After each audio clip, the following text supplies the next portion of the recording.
अस्सलाम वालेकुम, आप देख रहे हैं हो क्या रहा है। मैं हूं Faisal Abbasi, group editor 92 news. Irshad Ahmad Arif सब साथ हैं। शुक्रिया इरशाद साहब आपका। पाकिस्तान में तकरीबन कई हफ़्तों से एक बेयकीनी थी और बिलखुसूस मईशत को लेकर बेयकीनी सूरत हाल थी, और जो डॉलर का इंटर बैंक और ओपन मार्केट में फ़र्क था वो तकरीबन 25 से 30 रुपए तक हो चुका था पिछले 4-5 दिनों में। और बिलखुसूस जो गुज़श्ता कारोबारी हफ़्ता था उसमें डॉलर ज़ख़ीरा करने वालों के ख़िलाफ़ क्रैकडाउन शुरू किया गया और आज की सूरत हाल ये है कि अब इंटर बैंक में डॉलर की कदर ज़्यादा है, जबकि ओपन मार्केट में डॉलर की कदर कम है।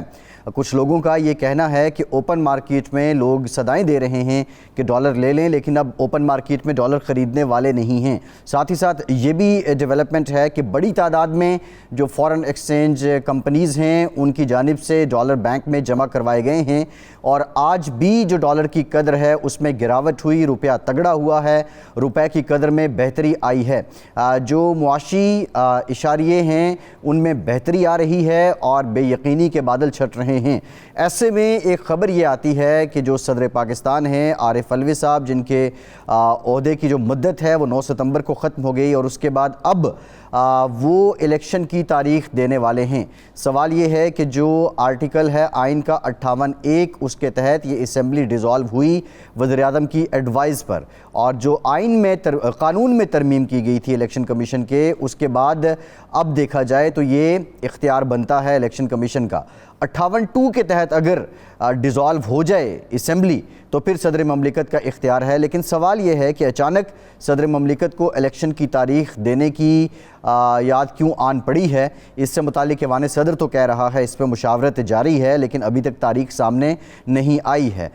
इस वक्त आसिफ जरदारी भी कह चुके हैं कि मईशत की बेहतरी ज़रूरी है, जबकि इलेक्शन भी हो ही जाएंगे, लेकिन उनकी अपनी जमात के अंदर उनके जो साहबजादे हैं बिलावल भुट्टो, उनका नुक्ता नज़र मुख्तलिफ नज़र आ रहा है। ये भी एक इंतहाई अहम नुक्ता है। ऐवान सदर की जानिब से ज़रा ये बताते हैं वो इलेक्शन की तारीख़ देने की तैयारी में हैं, तो दूसरी तरफ पीपल्स पार्टी के अंदर ये जो बाप बेटे का इख्तलाफ है ये हकीकी है या महज सियासी है। आज के प्रोग्राम में इस पर भी डिटेल गुफ्तगू करेंगे। साथ ही साथ जो क्रैकडाउन है ज़ख़ीरा अंदोज़ों के ख़िलाफ़, उस पर अब तक पेशरफ्त क्या है, और बिलखुसूस स्मगलिंग की रोकथाम के लिए जो एक्टिविटीज़ की जा रही हैं उसके नताइज क्या हैं। पाकिस्तान के अंदर जो निज़ाम को लेकर काफ़ी ज़्यादा तनकीद होती थी, क्या ये कार्रवाइयाँ इस निज़ाम की बेहतरी का सबब बनेगी। और पाकिस्तान में जो एक बहुत ज़्यादा शिकवा किया जाता था, मुख्तलिफ सियासी रहनुमा भी कहते हैं कि इन्वेस्टर्स को काफ़ी ज़्यादा ये तशवीश थी कि जो निज़ाम है वो कहीं ना कहीं आड़े आ जाता है। निज़ाम की बेहतरी किस हद तक होगी, ये बुनियादी सवालात हैं। आज के प्रोग्राम में हम जानने की कोशिश करेंगे। इरशाद साहब, अचानक ये ख़बर आती है कि जो सदर ममलिकत हैं वो अब तारीख़ देना चाह रहे हैं। पहली बात तो ये है कि अगर तारीख़ देनी थी जब आपने असम्बली डिज़ोल्व करने की समरी पे दस्तखत किए थे उस वक्त क्यों नहीं दी, और अब ये अचानक उनको ख्याल क्यों आ रहा है। क्या ये PTI ने जो उनको ख़त लिखा है उस तनाजुर में हो रहा है। आप इस सवाल का जवाब इरशाद साहब दे दें। हाफिज़ एहसान अहमद साहब ने भी हमें ज्वाइन कर लिया है, माहिर क़ानून है, उनसे भी जानेंगे। जी इरशाद साहब।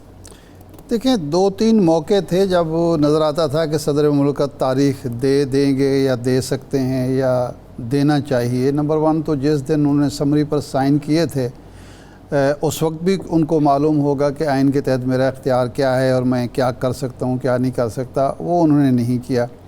उसके बाद जब दिन गुज़रते गए और इलेक्शन कमीशन की तरफ से कोई नहीं आया,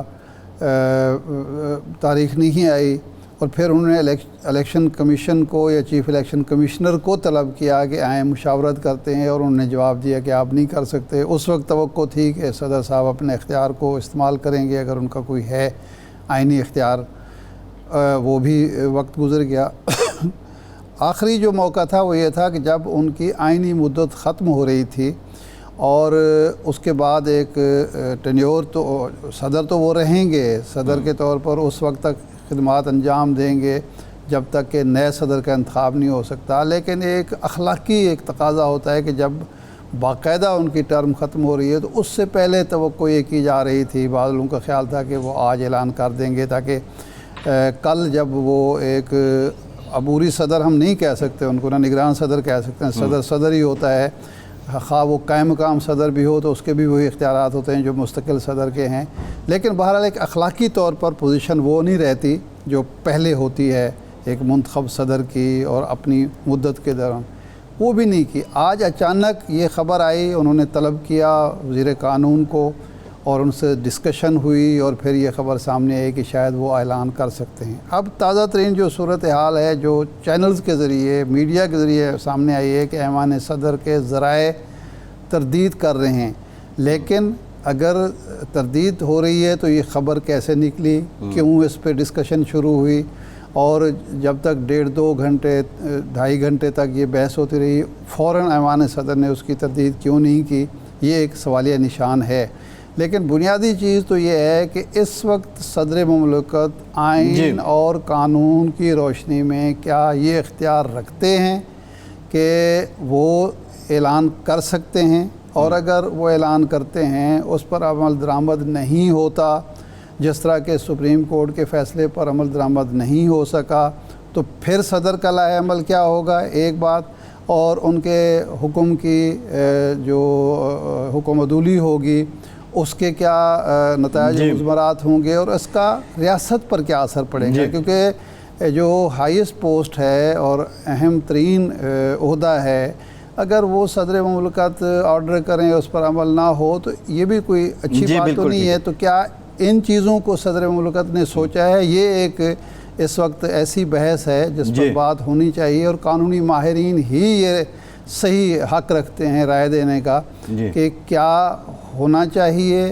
क्या हुआ, क्या होना चाहिए, क्या हो सकता है, और उसके नताइज वाक़िब मुज़मरात क्या होंगे। मेरा ख्याल है हाफिज़ एहसान अहमद साहब हमारे साथ मौजूद हैं, माहिर कानून हैं, हम उनसे पूछते हैं बजाय अपनी राय देने के कि वो क्या समझते हैं। जी बिल्कुल हाफिज़ साहब, ये इरशाद साहब ने जो बात की है, सवाल आपके सामने मैं ये रखना चाह रहा हूँ, 58(1) के तहत प्राइम मिनिस्टर की एडवाइस पे क्या ये असम्बली तहलील हुई है?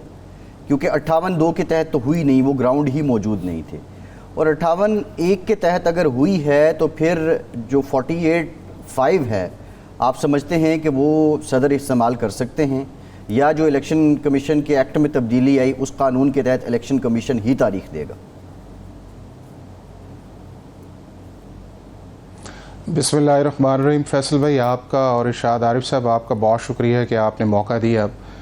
इस सारे अगर कॉन्टेक्स्ट को देखा जाए तो ये सारी चीज़ें जो हैं ये पिछले 1.25 साल से इस मुल्क के अंदर ऐसी अनयूजुअल और एक्स्ट्राऑर्डिनरी हो रही हैं कि जिसके अंदर चाहे कॉन्स्टिट्यूशन के अंदर लिखा है या उसके बाद उस कॉन्स्टिट्यूशन की हमारी सुपीरियर कोर्ट्स ने इंटरप्रिटेशन की है, या कॉन्स्टिट्यूशन की स्कीम या इंटेंट जो है वो क्या है, उन सारी चीज़ों को हमने पसे पर्दा डाल के अपनी इंटरप्रिटेशन भी स्टार्ट की हुई है।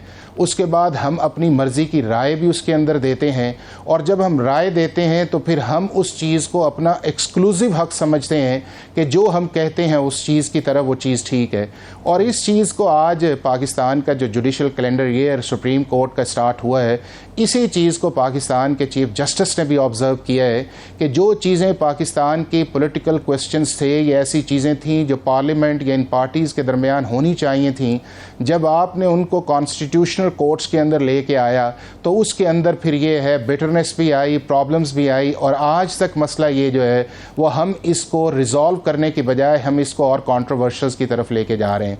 अगर इस कॉन्टेक्स्ट के अंदर देखा जाए तो हम प्रेसिडेंट ऑफिस की बात कर लेते हैं। प्रेसिडेंट ऑफ पाकिस्तान का जो ऑफिस है ये पाकिस्तान का हाईएस्ट ऑफिस है, ये पाकिस्तान का as a head of state के तौर पे भी काम करता है, ये पाकिस्तान का सुप्रीम कमांडर भी है, और ये पाकिस्तान का ए पॉलिटिकल ऑफिस है, और ये कॉन्स्टिट्यूशन के अंदर वाहिद एक ऑफिस ऐसा है कि जिसके अंदर इसकी मियाद 5 साल लिखी गई है, लेकिन अगर इसका जो इलेक्शंस जो है इसके प्रेडिसेसर्स का अगर सक्सेसर का नहीं आता तो वो उतनी देर तक कंटिन्यू करता है जितनी देर तक नया ऑफिस एज्यूम नहीं कर लिया जाता, और इसको री इलेक्शन करने का भी हक हासिल है। और पाकिस्तान के अंदर जितनी भी जुडिशल अपॉइंटमेंट्स हैं या आपकी मिलिट्री अपॉइंटमेंट्स हैं या जितनी भी आपके मिनिस्टर्स हैं, वो सारे के सारे with the signature of president of Pakistan होते हैं, और इन सारे ऑफिस का वो ओथ लेते हैं। और अब आप ये देख लें, अंदाज़ा कर लें कि ये पाकिस्तान का कितना हाईएस्ट ऑफिस है।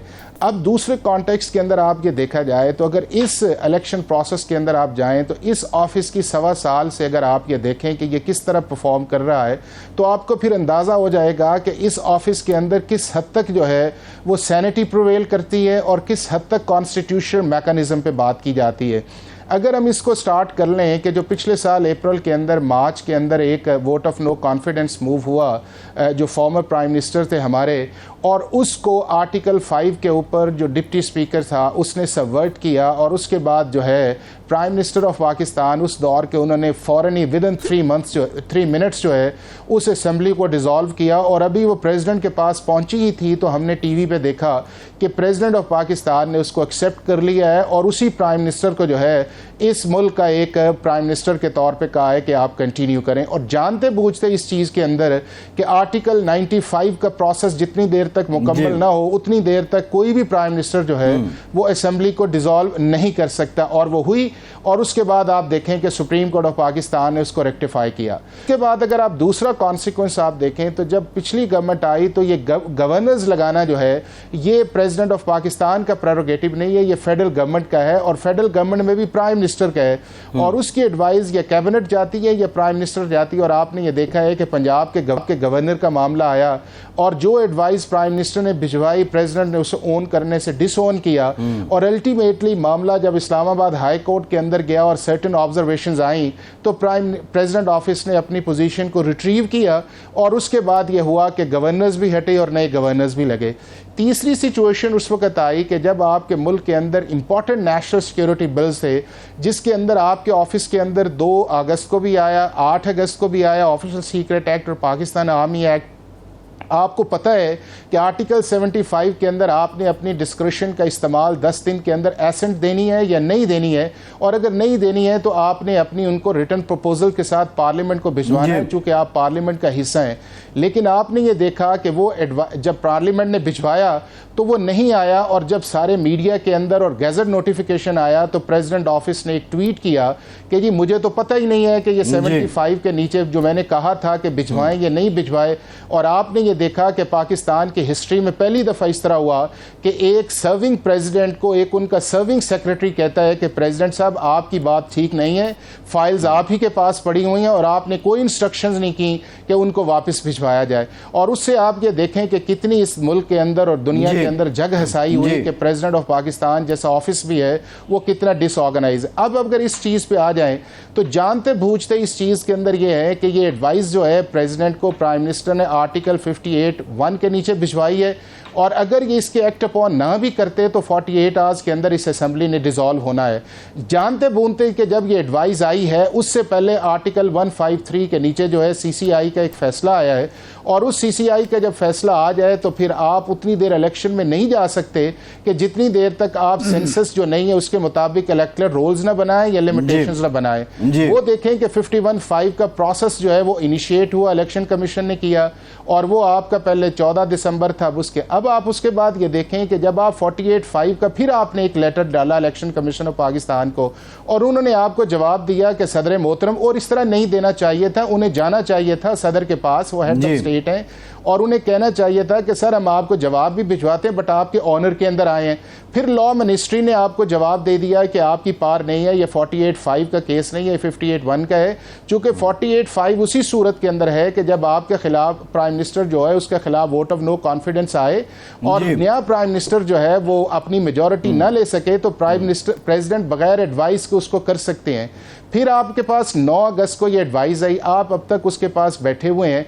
तो मैं इसके अंदर ये कहना चाहूँगा और फिर आपकी मियाद भी जो है 9 सितंबर को पूरी हो गई है बावजूद इस चीज़ कि आप इलेक्टोरल कॉलेज आपका मुकम्मल नहीं है, आप उतनी देर तक काम भी करेंगे, लेकिन इसके अंदर सैनिटी जो है वो प्रिवेल करनी चाहिए और पॉलिटिकल टर्माइल को बढ़ाने की बजाय इसको कूल डाउन करके, हाँ अगर इलेक्शन कमीशन ऑफ पाकिस्तान नहीं नोटिफिकेशन जारी करता जब वो 51(5) का प्रोसेस मुकम्मल होता है तो फिर आप उसके अंदर इंटरवीन करें as a head of state और चीज़ों को काम डाउन की तरफ लेके जाएं। आप सब ये फरमाएं, ये आपने चार्जशीट सदर साहब को पेश किया, लेकिन एक सवाल जो किया था अब्बास साहब ने वो ये था कि अगर नहीं इरशाद आरिफ साहब, ये चार्जशीट नहीं है, मैंने सिर्फ आपको फैक्ट्स बताए हैं और एक कॉन्डक्ट बताया कि जो हमारे हाईएस्ट ऑफिस का पिछले 1.25 साल में क्या है जी। मैं जो सवाल कर रहा हूँ वो सवाल ये है कि क्या अगर सदर ऐसा करते हैं अपने इख्तियारात से, आपके जो है तशरीह उसके मुताबिक सदर ऐलान कर देते हैं किसी तारीख का,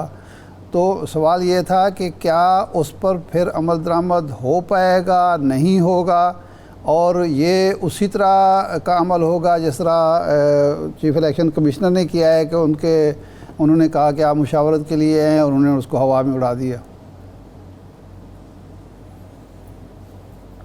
देखें इरशाद आरिफ साहब, पहली बात यह है कि प्रेसिडेंट ऑफ पाकिस्तान का इस मुल्क के अंदर इलेक्शन देने का इख्तियार ना कॉन्स्टिट्यूशन के अंदर है, सवाए उस सिचुएशन के जो मैंने आपको बताई है, ना इलेक्शन एक्ट 2017 के अंदर, ये पोजीशन वाज़ेह है। अब दूसरी उस चीज़ है कि प्रेसिडेंट चाहते हैं कि मैं इसकी डेट दूँ, तो क्या इलेक्शन कमीशन ऑफ पाकिस्तान उसको फॉलो करेगा?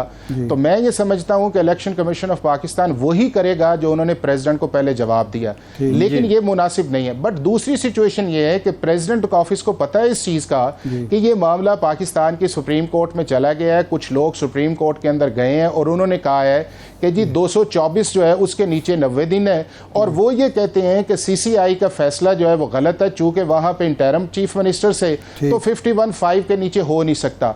तो ये चीज़ें बड़ी डिफिकल्ट हैं, और जब आपको ये पता है कि ये क्वेश्चन वहां पे गया है कि सुप्रीम कोर्ट इसका फैसला करेगी, तो हमारी जुडिशियल टर्म्स के अंदर आता है कि जुडिशियल रिस्ट्रेंट है, तो फिर प्रेसिडेंट ऑफिस को ये चाहिए कि इस चीज़ को रिस्ट्रेंट करें, वेट करें कि सुप्रीम कोर्ट फैसला क्या करती है। और अगर सुप्रीम कोर्ट भी फैसला करेगी इरशाद आरिफ साहब, तो वो सिर्फ 90 दिन का नहीं करेगी, सबसे पहले वो काम ये करेगी कि वो डिक्लेयर करेगी कि सीसीआई का फैसला मेलाफाइडे था, नंबर 1। फिर वो डिक्लेयर करेगी कि 51 का प्रोसेस जो था, जो सीसीआई के फैसले के बाद हुआ, वो गलत है। फिर तीसरी सिचुएशन वो डिफाइन करेगी कि क्या 58(1) के तहत हुआ है या 48(5) के है, तो फिर 224 या 218 या 219 आएंगे।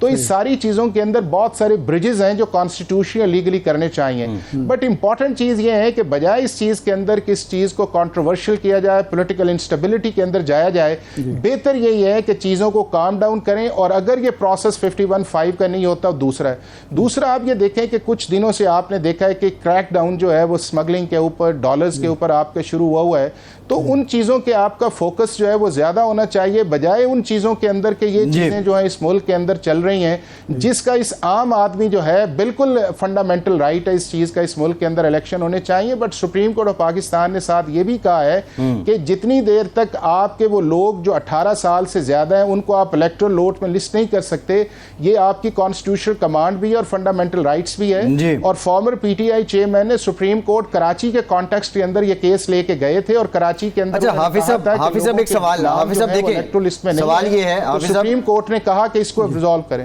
हाफिज साहब सवाल ये है, एक तरफ तो हम ये देख रहे हैं बहुत टाइम के बाद, बड़े महीनों के बाद एक बेयकीनी जो डॉलर को लेकर थी वो कम हुई है, ये बात तो आपकी बिल्कुल ठीक है। अब यहाँ पे 224 भी है, आपने फिर सीसीआई का हवाला भी दिया, बज़ाहिर मुतसादिम हो चुके हैं, आमने सामने आ चुके हैं आइन के 2 आर्टिकल। ऐसी सूरत हाल में जो ईवान सदर है, क्या उसके पास ये इख्तियार है कि वो एक पंचायती किरदार अदा करे, वो सियासी जमातों को बुलाए, कोई कंसेंसस बिल्ड करे इन सारे मारूजी हालात को देखते हुए, या वो इख्तियार भी नहीं है? देखें, जो चीज़ इस वक्त चल रही है वो ये है कि जो पिछले 1.25 साल से इसके अंदर हो रहा है कि वैसे तो प्रेसिडेंट ऑफ पाकिस्तान जो है, जिस तरह ये कहते हैं he is the father of nation जी, चूँकि ये है कि सबसे बड़ा ऑफिस है, उस ऑफिस को बहुत सारे मकासद के लिए इस्तेमाल किया जाना चाहिए और होना चाहिए, और दुनिया के उस ममालिक के होता के अंदर है। लेकिन चूँकि हमने पॉलिटिकल टैगिंग की तरफ इस हद तक चले गए हैं, तो उसके अंदर ये है कि अब हम एक होता है आपका डिस्कनेक्ट कम्युनिकेशन का होना, अब हम उस लेवल से आगे चले गए हैं और हम इन पॉलिटिकल पार्टीज़ जो हैं ये एक दूसरे का ट्रस्ट डेफिसिट भी जो है वो स्टार्ट हो गया है कि चूंकि जो चीज़ें इन पार्टीज़ को आपस में तय करनी चाहिए थी वो या अदालतों के अंदर आ रही हैं या मीडिया के अंदर आ रही हैं, और उससे हो ये रहा है कि अदालतों के अंदर भी प्रॉब्लम आई। आपने ये देखा है कि सुप्रीम कोर्ट के फैसले के ऊपर कितनी कॉन्ट्रोवर्शियल चीज़ें आई कि ये 3-2 का फैसला है कि ये 4-5 का फैसला है। फिर आप ये देखें कि सुप्रीम कोर्ट अपने ऑर्डर्स के अंदर भी ऑब्जर्वेशन देती है, और ये सुप्रीम कोर्ट नहीं, दुनिया की हर सुप्रीम कोर्ट ये कहती है कि पॉलिटिकल क्वेश्चंस जो हैं उन्हें मिनिमम जो है वो आप सुप्रीम कोर्ट के अंदर लेके आएँ, अपनी कोर्ट्स के अंदर लेके आएँ। ये पार्लियामेंट का काम है, ये पॉलिटिकल पार्टीज़ का काम है। और उसी का रिज़ल्ट अब आपके सामने ये देखें कि जब कोई केस लगने लगता है तो उसके अंदर प्रोसीडिंग्स को भी इन्फ्लुएंस किया जाता है। एक साइड कुछ कहती है, दूसरी साइड कुछ कहती है, जजेस के रिमार्क्स के ऊपर आपकी चीज़ें आती हैं और फाइनली इतनी क्रिटिसिज्म आती है कि शायद दुनिया के किसी मुल्क के अंदर इतनी जुडिशरी या हमारे स्टेट इंस्टीट्यूशन पे क्रिटिसिज्म नहीं है जितनी पाकिस्तान के अंदर है। उसकी बुनियादी वजह यह है कि हमने अपनी कॉन्स्टिट्यूशन लिमिट्स के अंदर नहीं रह रहे, अपनी गवर्नेंस को नहीं बेहतर कर रहे और जो चीज़ें हम अपने पार्लियामेंट के प्लेटफॉर्म पे रिजॉल्व करनी चाहिए थी वो हमने वहाँ से निकाली। उनको निकाल के पहले हम गलियों में लेके आए, फिर हम उसके बाद अदालतों में लेके आए और अदालतों से अब हम उसे सोशल मीडिया के ऊपर लेके गए हैं, जिसकी वजह से इस पूरे मुल्क के अंदर एक हिजान का समा है। जी बिल्कुल ठीक, बहुत शुक्रिया हाफिज एहसान के वक्त का, आप हमारे साथ मौजूद थे। एक ब्रेक के बाद दोबारा हाजिर होते हैं।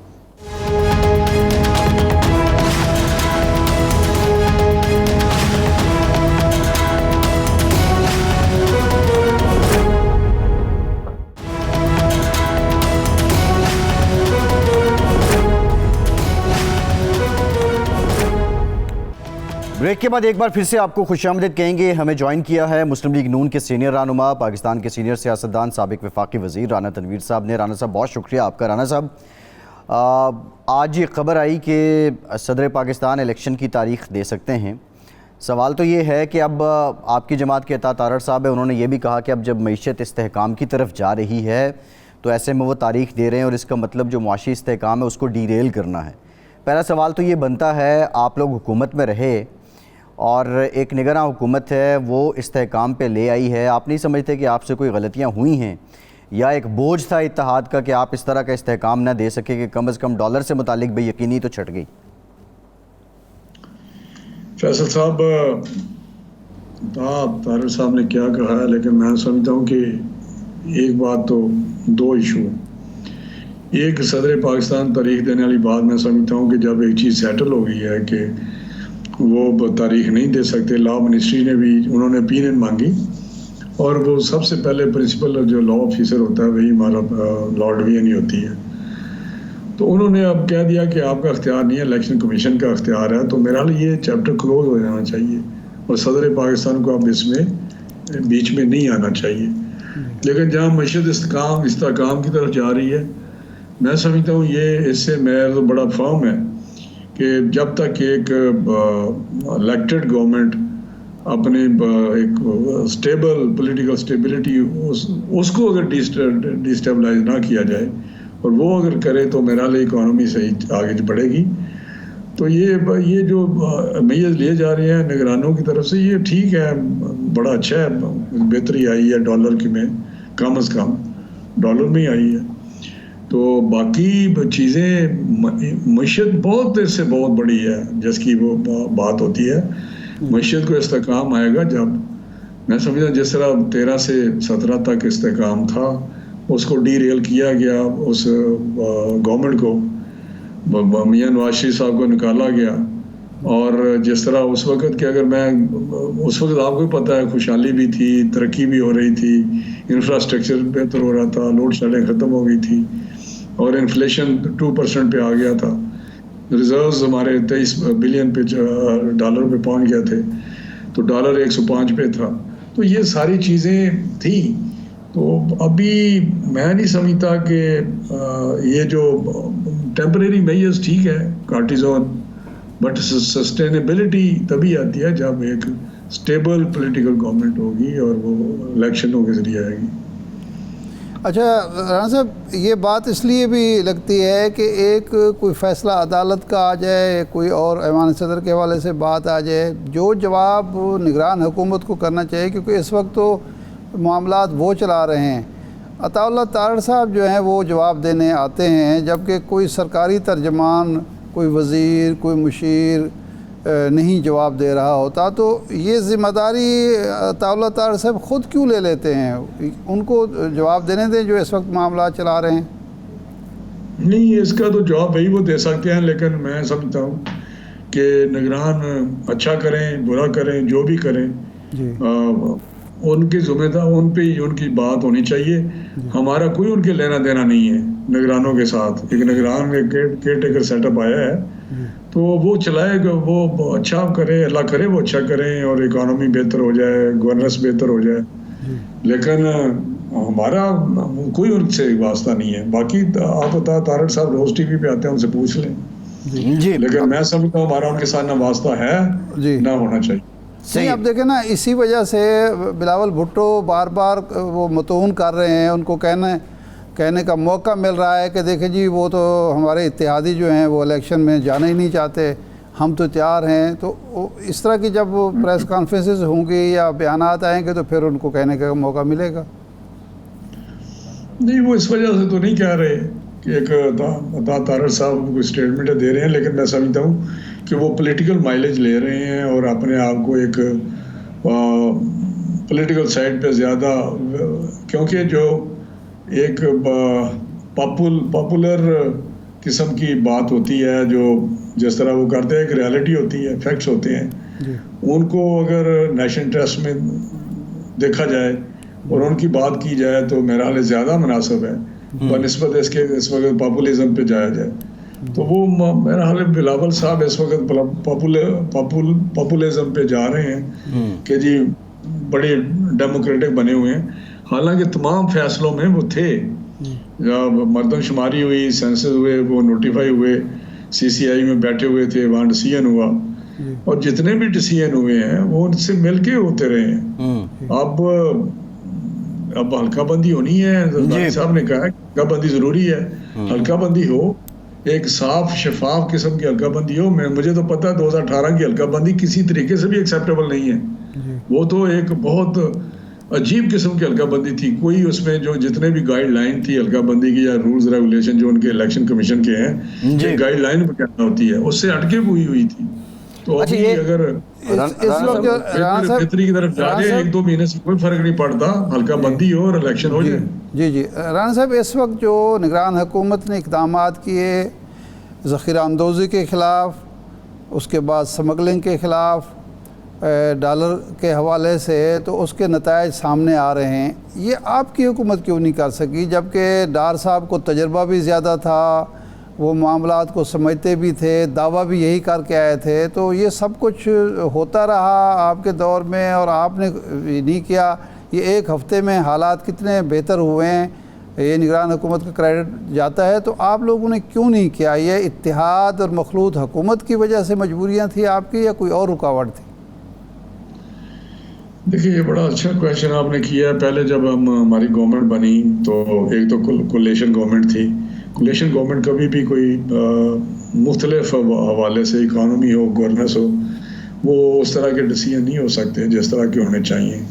दूसरा, आपको पता है कि पहले प्रोविंशियल गवर्नमेंट्स इसमें बहुत ज़्यादा इन्वॉल्व होती है। जो ये एक्शंस होते हैं, गवर्नेंस होती है, एडमिनिस्ट्रेशन होती है, जो ग्राउंड पे होती है, वो आपको पता है कि उसमें यहाँ PTI की गवर्नमेंट थी पंजाब में, KPK में, सिंध में पीपल्स पार्टी की गवर्नमेंट थी। तो इस वजह से मैं समझता हूँ कि शायद वो टाइम तो उस तरह का था कि वो उस तरह के जो आप समझते एक्शन या मैयज लिए नहीं जा सकते थे, क्योंकि कोऑपरेशन नहीं थी, सपोर्ट नहीं थी। अब जब ये केयर टेकर आ गया पंजाब में, KPK में, तो उस वक्त भी जो आप बात कर रहे हैं ये बात दुरुस्त है कि उस तरह की चीज़ें अगर की गई तो उसको भी पजीराई नहीं मिली। जिस तरह लेट्स परज्यूम नहीं, हमने किया है ये ऑस्टेरिटी की। मैं एक बात करता हूँ, एक मिसाल देता हूँ, बेशुमार, मैं आपका टाइम हो तो बता सकता हूँ। ये कहा कि दुकानें 7 बजे बंद हो, तो सूबों ने अपोज किया कि नहीं हो सकती, तो बात तो उन्होंने करानी है ना, हमने तो नहीं जाके करवानी है, हमने तो एक पॉलिसी देनी है। उनके साथ हम मीटिंग्स करते थे सूबों के साथ। तो ये चीज़ें मैं समझता हूँ कि शहबाज साहब जैसा अच्छा एडमिनिस्ट्रेटर तो मैंने नहीं। तो इसमें राणा साहब रुकावट क्या था? इसमें रुकावट 18वीं तरमीम के बाद सूबों के इख्तियारात अपने अपने वो थी, या आप विफाक में भी एक इत्तेहाद में बैठे हुए थे, वो रुकावट था?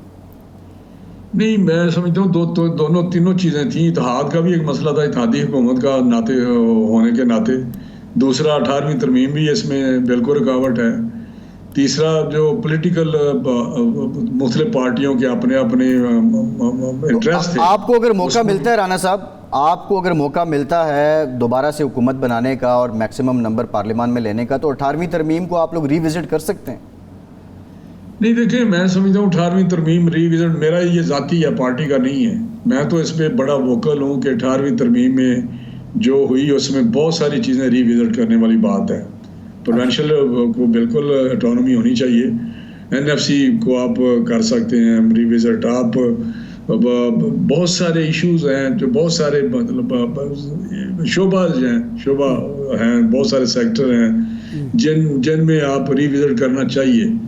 और तमाम पॉलिटिकल पार्टीज को ऑन बोर्ड लेके बैठ के बात करनी चाहिए। इसको मेरा ले ओपन तो करें इस डिबेट को। पार्टी की राय क्या है राणा साहब, पार्टी के बाइख्तियार लोग इस पे क्या समझते हैं?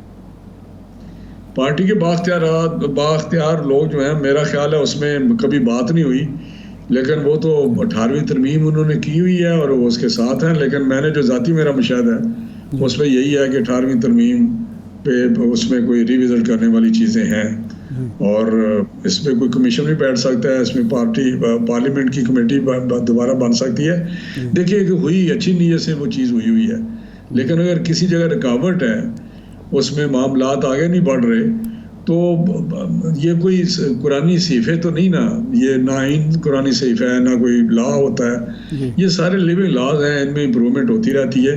इतनी हमने अमेंडमेंट्स की हैं, अगर बैठ के किसी और चीज़ पे थोड़ा सा एग्री कर जाएं तो बजाय इसके ये बात और टच मी नॉट वाली तो बात किसी जगह नहीं होनी चाहिए। अच्छा राणा साहब, अब तो मियाँ शहबाज शरीफ साहब ने पहले ऐलान किया था, अब नवाज शरीफ साहब की तरफ से भी मीडिया पे ये चला कि जी वो पाकिस्तान के लिए पावर रिकाब हैं, तो अब पार्टी ने इस्तकबाल के लिए तैयारियां शुरू कर दी हैं और कोई डेट मौसूल हुई है कि फ़लाँ तारीख को मियाँ साहब का इस्लामाबाद में या लाहौर में इस्तकबाल होगा?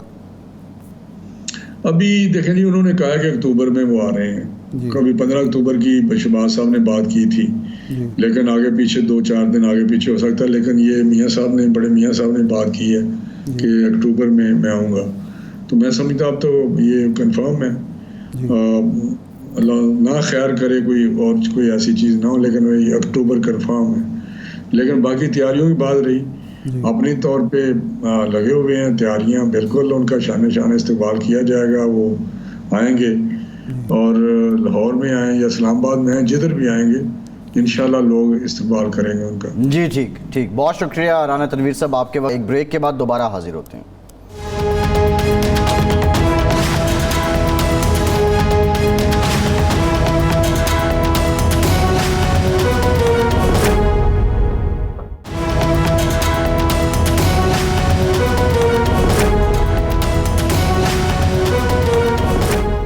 ब्रेक के बाद एक बार फिर से आपको खुशामदीद कहेंगे। हमें ज्वाइन किया है वज़ीर दाखिला सिंध ब्रिगेडियर रिटायर्ड हारिस नवाज साहब ने। ब्रिगेडियर साहब, बहुत शुक्रिया आपके वक्त का।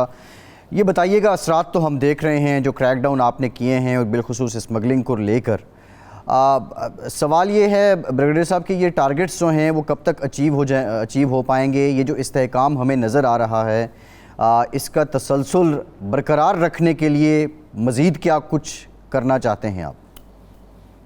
देखें, इसमें 2-3 चीज़ें बड़ी क्लियर हैं कि हमने हर हालत में कराची में जो है ना पीसफुल एनवायरनमेंट देनी है, ये स्ट्रीट क्राइम को ख़त्म करना है, मनशियात के लिए हम फाइट कर रहे हैं। उसके बाद जो बॉर्डर बलूचिस्तान से स्मगलिंग होती है, इस साइड पे जो चीज़ भी आती है, डीजल, पेट्रोल, चालिया, सो मेनी थिंग, उसको करना है। फिर जहाँ जहाँ गुटखा, आइस और उसके बाद चर्च है, उसके हम we very tough on it. और उसके साथ फिर जो ये हवाला हुंडी की बातें हो रही हैं, उसके खिलाफ बड़ी सख्त कार्रवाई हो रही है, सुबह से शुरू हो जाएगी इंशाल्लाह। और उसके साथ फिर कच्चे में हमने जाके बड़े 4-5 जगह बड़ी हॉट स्पॉट है, रिकॉर्ड ने हमें बड़ा तंग किया हुआ, जिसमें गोटकी है, जैकबाबाद है, कश्मीर है और शिकारपुर है। कल शाम को शायद मैं खुद भी चला जाऊँगा, 3-4 दिन वहाँ रहूँगा, जाके सारे एरिया में फिरूँगा इंटीरियर में। और we are determined to bring peace in Karachi, क्योंकि बिजनेस कम्युनिटी को बिजनेस फ्रेंडली इन्वायरमेंट देना बहुत ज़रूरी है। कोई इन्वेस्टमेंट लाना चाहता है, उसके लिए बहुत ज़रूरी है कि सिक्योर इन्वायरमेंट्स उनके लिए दी जाएँ। और फिर के इलेक्ट के खिलाफ भी टास्किंग कर रहे हैं कि जो बिजली चोरी कर रहे हैं उनके खिलाफ भी हमारा काम शुरू हो चुका हुआ है। तो इसमें कोई ज़ीरो टॉलरेंस रखी हुई है। We have got very clear instruction. हमारा कोई और डिज़ाइन नहीं है। The design is only to provide security and secure environments to the people of Sindh, all, चाहे इंटीरियर हो चाहे कराची हो। ये हमारा एम है और इसके इंशाल्लाह we are going to all out 1 या 2 दिन के अंदर, क्योंकि अब हमारी पोस्टिंगें हो गई हैं, अभी डीएसपी अच्छे से कल तक हो जाएंगे, then we are going to all out for this thing. अच्छा बरगढ़ी साहब, होता ये है कि पहले भी ये कार्रवाइयाँ इस तरह की हुई हैं, 92 से लेकर हम देख रहे हैं ऑपरेशन होता है, उसके बाद कुछ दिन अमन रहता है, उसके बाद फिर वही कार्रवाई शुरू होती है। उसकी वजह जो समझ आती है वो ये है कि जो असल में ताकतवर अफराद पीछे होते हैं, जो जड़ें होती हैं, उसको काटा नहीं जाता। टहनियाँ साफ सूफ करके एक दफ़ा सफाई होती है और पता चलता है कि जी मामला ठीक हो गया। ये टहनियाँ ही काटी जाएंगी, खा वो ज़ख़ीरा अंदोज़ी के हवाले से हो, स्मगलिंग के हवाले से हो, मनशियात के हवाले से, या उनके पीछे जो ताकतवर लोग हैं वो ख़ास सियासी हैं, खा वो ब्यूरोक्रेसी से है या किसी और ताकतवर इदारों से हैं, उन सब को पर भी हाथ डाला जाएगा। देखिए, हम बिल्कुल विदाउट एनी पॉलिटिकल प्रेशर जो इसमें इन्वॉल्व है, जो लिंकेज में आता है, हम उसके खिलाफ कार्रवाई करेंगे। But we are not going to go any political victimisation. जो इसमें है, चाहे वो सिविलियन है या कोई ऑफिशियल है, हम उसके खिलाफ ज़रूर कार्रवाई करेंगे, ताकि हम चाहते हैं कि इसको कम अज़ कम जाने से पहले जो कुछ हमारे लिए पॉसिबल है हम इतना साफ करके जाएं कि अगले कुछ टाइम लगे उसको वापस आते हुए। हम श्योर कि इसके बाद जो हुकूमत आएगी वो भी रियलाइज़ करेगी कि ये बहुत बड़ी जिम्मेदारी होती है जब आपको अवाम सिलेक्ट करती है, मैंडेट देती है कि उनके लिए अपने काम करने अवामी नुमाइंदे इसलिए चुनते हैं ना, तो वो खुद ख्याल करेंगे कि अभी मेरे ख्याल में कि हमें डिलीवर करने हैं। हमने इसलिए पुलिस में बड़ी छानबीन करके पोस्टिंग की है, और कल भी हमारी डीजी रेंजर्स की, आईजी पुलिस की, हमारी बहुत डिटेल में मेरी एक कॉन्फ्रेंस है, हम उनको बड़ा क्लियर मैंडेट दे रहे हैं। उसके बाद कच्चे के अंदर रेंजर्स के साथ मिल के हम ऑपरेशन करेंगे, कहीं भी कोई मौका नहीं छोड़ेगा। और इसके अंदर नॉट डिकॉयड, इसके अंदर में उनकी सहूलतकार हैं, जो मिडल मैन है, जो उनके रिलेटिव्स हैं, जो जहाँ भी जो इंफॉर्मेशन देते हैं, उन सब के खिलाफ इकट्ठी कार्रवाई करेंगे ताकि इनको कहीं मौका ना मिले। तो लेकिन ये फरमाएं कि ये कार्रवाई शुरू हो गई है और अभी तक कोई बड़ी गिरफ्तारियां नहीं हुई। डर ये है कि वो लोग इधर उधर हो जाएंगे, छुप जाएंगे और फिर उस वक्त आने पर वो सामने आ जाएंगे। तो क्या पहले ये नहीं था कि कोई ऐसा प्लान बनाया जाता है कि बड़े लोगों पर पहले हाथ डाला जाता और नीचे तक बाद में जाते? ये नीचे से आप शुरू कर रहे हैं तो बड़े बच नहीं जाएंगे, फिर कहीं नहीं भागेंगे, कहीं छुप नहीं सकते हैं। हमने सारी, हमारे पास इंफॉर्मेशन है और इकट्ठा हम इसीलिए कर रहे हैं कि कराची को हमने आवाम के लिए बिल्कुल, बच्चे फैमिलीज आराम से जाएं फिरें, और अगर कोई ऐसी हरकत करता है, खुदा न खास्ता कामयाब भी होता है, उसको भी हम पकड़ के लाएंगे, छोड़ेंगे नहीं। इसलिए कि अब हमारे पास कोई ऐसी गुंजाइश नहीं है कि हम अपने आवाम को एक सहूलत ना दे सकें, क्योंकि हमारा ना कोई पॉलिटिकल एजेंडा है, ना पॉलिटिकल डिज़ाइन है, ना हमने किसी वोट लेना है। We are very clear at all levels. इसलिए इंशाल्लाह इस पे we are going to all out and without any, वो जो होता है आप कहते हैं कि पार्शलिज्म, टोटल जाके हम करेंगे। बिल्कुल। अच्छा ब्रिगेडियर सर, आपने पॉलिटिकल विक्टिमाइजेशन की बात की है, तो ये तो इल्ज़ाम लगेगा जब भी आप हाथ डालेंगे किसी एक सियासी जमात के लोगों को या दूसरी सियासी जमात के लोगों को, तो वो इल्ज़ाम लगेगा। तो आपने कुछ सोच लिया है कि जो भी इल्ज़ाम तराशी हो, जो भी प्रोपेगेंडा हो, आपने उसकी परवाह नहीं करनी? नहीं, देखें, हमें इसलिए परवाह नहीं करनी कि जो भी, हम तो यही चाह रहे हैं कि सब छोड़ दें, सिस्टम ख़त्म हो गया है, वो उसमें हमने ब्रेक कर दी है। इसके बाद अगर कोई दरमियान में रुकावट डालता है या कोई ऐसी बात करता है, we will deal them with our hands. इस पे कोई कॉम्प्रोमाइज़ नहीं है। अच्छा, अब तक की रिपोर्ट क्या है ब्रिगेडियर साहब? कोई रुकावट है जितनी कार्रवाइयाँ आपने की हैं, और बिलखुसूस जो पॉलिटिकल एंटिटीज़ हैं सिंध में, कराची में हम MQM की बात कर लें, इंटीरियर में हम पीपल्स पार्टी की बात कर लें? बिल्कुल कोई रुकावट नहीं है। They know our aim is very clear. We will not accept any interference, we will not accept anything. बिल्कुल हम क्लियर होके इसके ऊपर जाएंगे और हम ऑपरेशन करेंगे। कोई हमें रोकेगा नहीं, जो रोकेगा वो रुकावट हम दूर कर देंगे। सही है।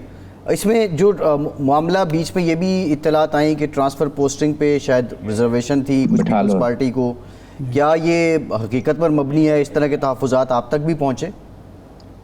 नहीं, देखें, जो आपने अबूरी हुकूमत बनती है, थोड़ी बात होती है, मेरे ख्याल में तमाम तहफ़्फ़ुज़ात दूर हो चुके हैं। We have got a good CM and we ex chief justice of, वो सुप्रीम कोर्ट के जज भी रह चुके हैं, और फिर हमारी टीम बहुत अच्छी है। बिल्कुल कोई वो कंट्रोवर्शियल नहीं है, बिल्कुल वो इम्पार्शल हैं, कोई पॉलिटिकल डिज़ाइन नहीं है, और अपना काम सब मिल के करें। We working as a team. अभी हमने कल बहुत डिटेल कॉन्फ्रेंस में कर रहे हैं, उसमें DG रेंजर्स भी हैं, IG पुलिस भी हैं, और CCPO कराची भी हैं, उसमें स्पेशल जो हमारे काउंटर टेररिज्म के फोर्स लोग हैं वो हैं, बैठ के हम पूरा लाहेअमल बना रहे हैं कि हमने कैसे जाना है, और आपको 3-4 दिन के अंदर सारी चीज़ें वाज़ह नजर आएंगी। जी ठीक। पर साहब एक खबर छपी चली मीडिया पर जिसमें कहा गया जी 1000 अफराद के नाम जो हैं स्टाफ लिस्ट पे हैं, उसमें पीपल्स पार्टी के कुछ लोगों के नाम दिए गए। आपने तस्दीद की कि नहीं ऐसी कोई बात नहीं है। तो कोई एक तो ऐसी कोई स्टाफ लिस्ट है नंबर 1। दूसरा ये है कि क्या हम तवक्को कर रहे हैं कि अगले 4 दिन में, हफ्ते में, 10 दिन में ये ऑपरेशन में जो बड़ी मछलियाँ हैं वो पकड़ी जाएंगी? देखें इसमें जो रुकावट होगा, बाकी देखें मेन हम पकड़ रहे हैं ये जो आपकी मनशियात में, जिसमें गुटखा, उसके बाद है छालिया जो इंपोर्ट होती है, उसके बाद इसमें आइस, चर्स, ये जो स्कूलों कॉलेज में जा रहा है, फैक्ट्री बनने से लेके जहाँ तक ये बेचते हैं सब जगह पर जाएंगे। जी सही है। उसके बाद कराची में स्ट्रीट क्राइम जो है उनके बारे में हम जाएंगे। तो ये और अफगानी जो जी उनके खिलाफ भी हम करवाएंगे, तो उनको भी सील बटर कर रहे हैं। सही है। अच्छा ब्रिगेडियर साहब ये बताइएगा कि अब आज ये खबर आई, इत्तला आई कि सदर ममलिकत इलेक्शन की तारीख दे देंगे। ये जो सारा आपका प्लान है, इस असना में अगर इलेक्शन की तारीख आ जाती है, उसके बाद अगर मामला कहीं अदालत में भी जाता है या इलेक्शन कमीशन शेड्यूल दे देता है, कैफियत बोंचाली सी होगी, तो आपका ये प्लान किस हद तक मुतासिर होगा? देखें एक तो मैं फ्रैंकली बताऊं, ये बहुत ही अफसोसनाक बात है। इकोनॉमिक रिवाइवल अभी स्टार्ट हुआ है। Chief army staff, everyone, business community से पूछिए, they are so much happy about it because we want to give them business friendly environments. और वो बहुत इसमें, अगर आप मुझे बताइए कि अगर ये 2-3-4 महीने इसमें लग जाते हैं, फिर एक अफरा तफरी शुरू हो जाती है, लड़ाई झगड़े शुरू हो जाते हैं, where are going to land? दुनिया आपके लिए इन्वेस्टमेंट लाने के लिए बैठी है, वो सारी रुक जाएगी। क्या हम इस वक्त अफोर्ड कर सकते हैं? क्या अभी जो 12 सितंबर के बाद से प्राइम मिनिस्टर जो प्रेसिडेंट हैं, ये know he is also for अबूरी हुकूमत ने, क्या उनको भी ऐसा फैसला लेना चाहिए जिससे मुल्क में अफरा तफरी हो? This is a big question mark. ये चीज़ें देखनी है। उसके बाद क्या इस मौके पे ये हम अफोर्ड कर सकते हैं? ये हमें सोचने की क्या इस वक्त इकोनॉमिक रिवाइवल बहुत ज़रूरी नहीं है? दुनिया हमारे पर नजरें लगा के बैठी है। हमारा दुश्मन तो खुश होता है कि कोई ना कोई ऐसा मौका पाकिस्तान में अफरा तफरी हो। फिर उसके बाद जाते जाते अगर आप ऐसी बात कर रहे हैं जो आपको खुद सोचना चाहिए कि 5 साल आपने पग पे विलेजेस लिए हैं, आपने सब कुछ किया है, डू यू थिंक कि मुल्क को इन हालात में छोड़ के जाना चाहिए, या आपको इस वक्त 2 महीने से मुझे ये बताना चाहता हूँ what is going to happen? अगर 2 महीने लेट हो जाता है और हम एक हालात ठीक कर लेते हैं, तो इतने बेहतर कि हम दूसरी हुकूमत को हैंड ओवर करें, जिसको वहाँ मैंडेट दे, कम से कम कोई चलती इकॉनमी दे दें उनको। ब्रिगेडियर साहब, ये जो बीड़ा आपने उठाया है इतने अजीम काम का, स्मगलिंग को आपने ख़त्म करना है, ज़ख़ीरा अंदोज़ी को ख़त्म करना है, डॉलर की जो मसाइल हैं इनको आपने हल करना है, बिजली चोरी का मामला है, कच्चे के डाकुओं का मामला है, ये बहरहाल एक बड़ा एजेंडा है। आपको कितना अरसा चाहिए इन सारे मामला से ओहदा बरा होने के लिए कि आप इत्मीनान से ये सारी जड़ें काट सके? कितना अरसा दरकार होगा, कोई हिसाब लगाया आपने? आई एम सर्टन के बाय एंड ऑफ अक्टूबर आपको बहुत चेंज नजर आएगी। इवन 2 हफ्ते के बाद आपको चेंज नहीं नजर आ रही है। जब हमारे लोग निकलेंगे, शाम को निकलेंगे, हॉटस्पॉट पे मोबाइल खड़ी होंगी, फैमिली जा रही होंगी, उनको हम लुक आफ्टर कर रहे होंगे, इधर ये भत्ताखोरों के खिलाफ कार्रवाई। देखिए रेट ऑफ गवर्नमेंट को कोई चैलेंज नहीं कर सकता। When there is a will there is a way, और पॉलिटिकल विल हमारी भी है, हमारी मेंटल रिजॉल्व भी है, और ये हुकूमत ने हर एक ने अपना काम करना है। ये नहीं कि मैं सिर्फ एक काम पे लगा रहूँगा। आज खुदा ना खासा इलेक्शन की बात है, वो भी हम करेंगे, ट्रांसफर इलेक्शन वो बात नहीं है, लेकिन हर एक ने अपना काम करना है। रेंजर्स, पुलिस, स्पेशल ब्रांच, उसके बाद counter terrorism, everybody is going to work on this, ताकि हम एक दफा कोशिश पूरी करेंगे और हमारी यकीन अल्लाह की ज़ात के ऊपर कि हम इसमें जरूर कामयाब हों। सही है। नहीं, मुद्दत भी तो आपको चाहिए ना, एक टाइम फ्रेम। 8 वीक्स में आप देखेंगे बहुत हद तक आपको चीज़ें बेहतर नजर आएंगी, ये बहुत हद तक नजर आएंगी। और अब मैं सब चाहता ये हूँ कि कराची के अवाम खुद टीवी पे आके बोलें कि this is what it is, that is the government we wanted. अब हमें प्रोटेक्शन है, हम बड़े कंफर्टेबल हैं, हमारा कारोबार भी चल रहा है, हमें बिजली चोरी भी बंद हो गई है, ये जो भत्ताखोरी भी ख़त्म हो गई, लैंड ग्रैब भी ख़त्म हो गई है, उसके बाद कराची की स्ट्रीट क्राइम ख़त्म हो गए, स्मगलिंग बंद हो गई है। सारी चीजें आप कोई भी चैलेंज नहीं कर सकते गवर्नमेंट को, एज लॉन्ग एज आप अगर दिल से चाहते हैं करना। जी अच्छा ब्रिगेडियर साहब, लास्ट क्वेश्चन है। कराची के अवाम इस वक्त तनकीद भी कर रहे हैं कि आपने कहा कि मोबाइल ऐसी जगह पे रखें कि जहाँ से चोरी ना हो, तो ये क्या मंतक क्या थी इसके पीछे? नहीं देखें फैसल, ऐसी बात नहीं है। मैंने ये कहा था कि अगर आप हाथ में मोबाइल रखते हैं, ये फ्रंट पॉकेट, तो जो मोटरसाइकिल छीन के भागता है ना, कम से कम वो नहीं कर सकेगा। बाकी हम नॉट ओनली उनको प्रोटेक्ट करेंगे अपने लोगों को, और जो अगर को लेके जाएगा वो रिकवर करके देंगे। आई वांट, मैं एक जरूर कि अननेसेसरी जब फैमिली साथ हो तो जिसके पिस्टल होता है वो ट्रिगर हैप्पी होता है, घबराया होता है, डरा होता है। खुदा न खासा बजाय आपकी किसी फैमिली में अल्लाह ना करे किसी को तकलीफ हो, चीज़ें तो आती रहती हैं। We are there to get hold of them, we are there to protect you. इस पे कोई कॉम्प्रोमाइज, आप बेफिक्र होकर करें। मैं अपने दिल से कह रहा हूँ कि हम आपके लिए हर वक्त खड़े होंगे और आपको प्रोटेक्ट करेंगे और आपको रिजल्ट देंगे। जी बिल्कुल ठीक, बिल्कुल ठीक। बहुत शुक्रिया ब्रिगेडियर रिटायर्ड नवाज साहब, वज़ीर दाखिला सिंध हमारे साथ मौजूद थे। इरशाद साहब, प्रोग्राम का टाइम ख़त्म हो गया, आपका शुक्रिया। आज के प्रोग्राम से इतना ही, इजाज़त दीजिए।